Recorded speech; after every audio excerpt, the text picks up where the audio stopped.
श्री स्वामी समर्थ. सर्व भक्तांना श्री स्वामी समर्थ. दत्तात्रेयाचा तिसरा अवतार झाले. भक्तांना हव्या त्या रूपात भेटले. काय आहे स्वामी समर्थच्या प्रकट दिनाचा रंजक कथा आज आपण जाणून घेऊया. येत्या सोमवार 31 मार्च रोजी श्री स्वामी समर्थ महाराजांचा प्रकट दिन साजरा केला जाणार आहे. स्वामी समर्थ महाराज हे नेमके कसे प्रकट झाले याबद्दलची रंजक गोष्ट आज आम्ही तुम्हाला सांगणार आहे.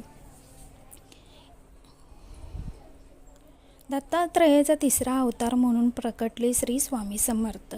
श्री स्वामी समर्थाच्या प्रकट होण्याची माहिती सांगणारे कोणतेही अधिकृत दस्तऐवज नाही, पण याबद्दल एक कथा सांगितली जाते. त्यानुसार असे मानले जाते की पंजाब प्रांतातील हस्तिनापूरपासून 24 किलोमीटर अंतरावर असलेल्या चेलीकेड्या नावाच्या गावात एका वटवृक्षाजवळ श्री स्वामी समर्थ महाराज प्रकट झाले. अक्कलकोटच्या खंडोबा मंदिरात 1856 मध्ये त्यांचं दर्शन झाले. तो दिवस होता चैत्र शुद्ध द्वितीय तिथीचा. त्यानुसार यावर्षी 31 मार्चला सोमवारी स्वामी समर्थ महाराजांचा प्रकट दिन साजरा केला जाणार आहे. तसेच खंडोबा मंदिरात घेतल्या आश्रम. श्री स्वामी समर्थ महाराज पहिल्यांदा अक्कलकोटला आले तेव्हा ते खंडोबा मंदिरात स्थान प्रसन्न झाले. या ठिकाणी मुक्कामात त्यांनी अनेक चमत्कार केले. विशेष म्हणजे त्यांनी कोणत्याही कधीच फरक केला नाही. आपल्या मुक्कामात त्यांनी सर्वांना सांगितले की ते आयुर्वेदिक ब्राह्मण आहे, त्यांचं गोत्र कश्यप आहे आणि राशीचिन्ह मीन आहे.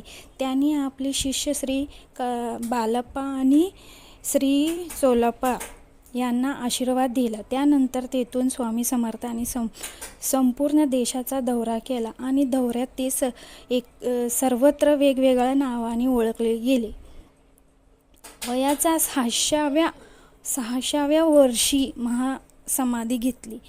अशी कथा आहे की श्री स्वामी समर्थांनी विविध ठिकाणी 400 वर्ष तपश्चर्या केली. सन 1458 मध्ये नृसिंह सरस्वती श्री शैल्य यात्रेनुसार कर्दळीच्या जंगलात ते गायब झाले. अशी एक प्रचलित कथा आहे की या जंगलात स्वामी 300 वर्ष समाधी अवस्थेत होते. दरम्यान मुंग्यांनी त्यांच्या शरीराभोवती एक कुंड तयार केले.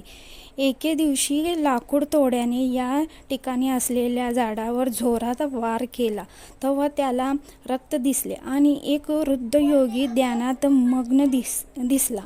लाकूड तोड्या त्यांच्यासमोर नमस्कार करत म्हणला, ज्याला आणि क्षमा मागू लागला. त्याच्यावर स्वामी समर्थ महाराजांनी त्याला ही तुमची चूक नसून पुन्हा जनतेचं सेवा करणे हा माझ्यासाठी ईश्वराचा आदेश आहे.